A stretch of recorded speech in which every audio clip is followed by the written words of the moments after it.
Angel! Okay, bumati ka, Angel. Binabati ko po lahat ng kamag-anak ko dyan. Tapos po yung mami ko po, mami, mahal na mahal po kita kahit wala ka dito. Tapos yung kapatid ko po. Tsaka si Lola. Lola, nandito na po ako. Yung pangarap po natin, natupad ko na. Ano ba ginagawa mo, Angel? Ano po, nag-aaral po. Ano po, grade 11 po. Ano naman ang gusto mo? Gusto Anong ko po kurso mo? gusto ko pong maging accountant o kaya po maging businesswoman. Kasi po gusto ko po maiahon po sila mama sa hirap. Ano ba trabaho ang tatay mo? Hindi ko po nakalala since Ah, birth si hindi mo Papa. nakilala ang tatay mo. Opo. Ilang kayo magkakapatid? Bali po, nag-iisa po akong anak ni Mama. Tapos po, nag-adapt po kami ng isa pa pong maliit. Ah, so Para ang po papa may mo, hindi mo kasama. kilala? Hindi po. Pangalan? Aldrin Yamba po. Batiin mo. Pa, ako napapanood mo to, magpakita ka na sa akin. Laki na ng atraso mo. Kala mo dyan, ha? Magdidibo na ako. Gusto na kita makasayaw. Ah, Yan po. yun, okay ah. Kailan di mo? Sa November 12 po. Oh, Mr. Aldrin, ito yung anak nyo. Oh. Di ba? Malay mo, Aldrin Yamba. Opo, Aldrin Yamba po. Malay mo, di ba? Opo. Sige. Sino kasama mo?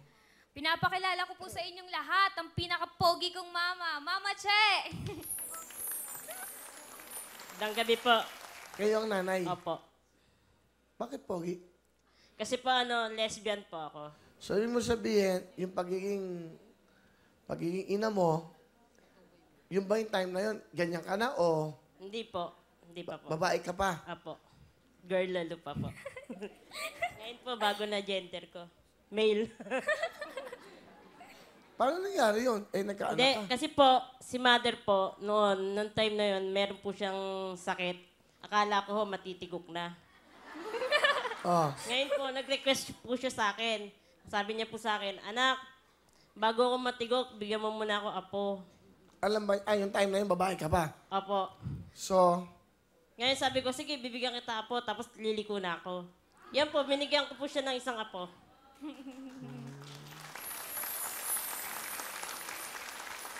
ano gusto mo sabihin sa anak mo?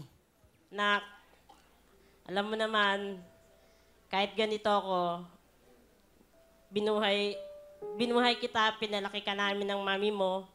Alam mo naman yon simulat sa Paul, kahit nung baby ka pa, kami na ng mami mo yung nag-aalaga sa'yo, sumusuporta, gumagabay sa'yo. Pasalamat ako sa'yo, dumating ka sa buhay namin ng mami mo. Yun ang po. Gusto mo sa nanay mo? Ma, wala nang...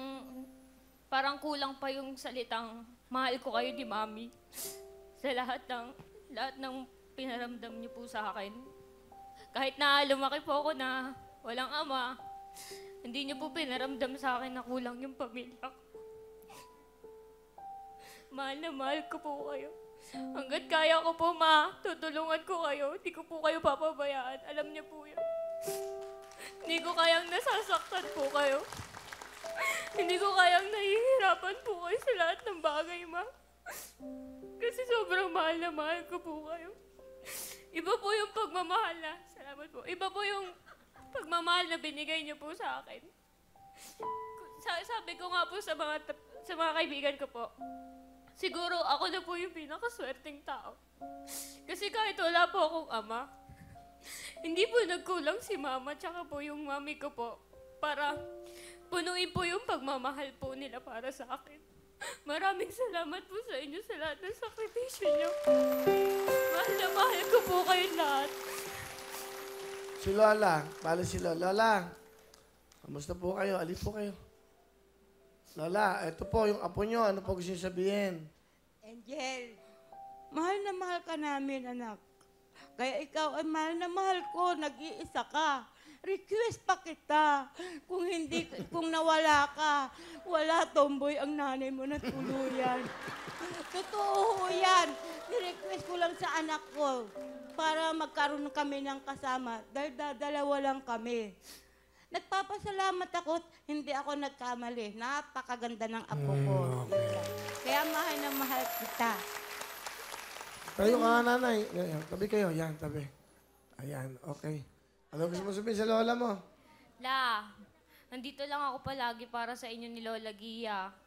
Alam niyo namang mahal na mahal ko kayo. Basta la, mag-aaral akong mabuti para sa inyo lahat ng laban ko. I love you, la. Okay. I love you rin. Fight, fight, fight! Ayun. Salamat po, nanay. Salamat kay Mami Chechek. Inan.